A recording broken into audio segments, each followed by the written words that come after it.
আমরা চলে এসেছি বছরের প্রথম দিনেই কান্দুয়ায় চড়ক মেলা দেখতে।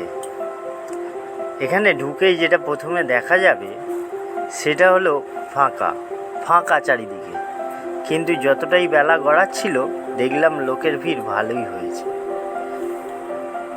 বিকালের টাইমে যেহেতু গেছি সেই জন্য এখানে দেখলাম সং হয়েছে, মানে যেমন খুশি সাজো।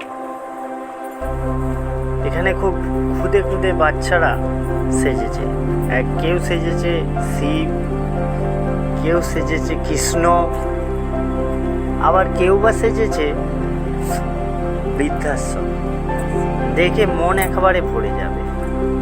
এই যে এখনো কথা বলা শেখেনি এমনও বাচ্চা শিব, তারাও সেজেছে।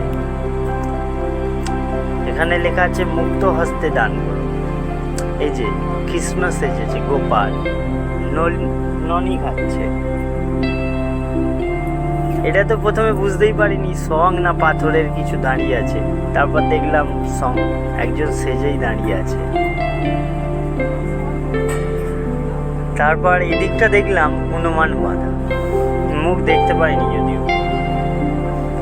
এদিকটা আমাদের বাস্তব যে সংসারে ঘটনাগুলো ঘটে, যেমন কেউ কাউকে পড়াচ্ছে বা কেউ মাল খেয়ে পড়ে আছে, অশান্তি করছে ঘরে, সেরকম বাস্তবটাকে তুলে ধরেছে একটা, যেগুলো মানুষ দেখে খুবই মজা নিচ্ছে, আনন্দ করছে। আমরাও দেখছিলাম, আমাদেরও আনন্দ হচ্ছে।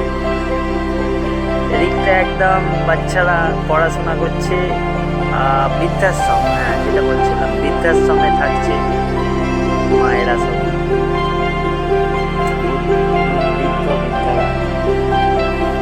এদিকটা কি করছে, নাড়ুনি হাতে দাঁড়িয়ে আছে চাষি ভাই।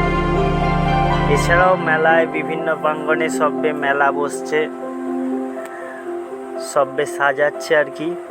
সেই সময় আমরা পৌঁছে গিয়েছিলাম। ঠিক মেলাটা দূর থেকে এরকম লাগছিল, বেশ ভালো। এই যে মেলার ঢোকার গেটের সামনেটা, এটা একদম এইটা দিয়ে মেলায় ঢুকি আমরা। এছাড়াও মেলায় ঢুকতেই যেটা দেখবে বাদাম, জিলাপি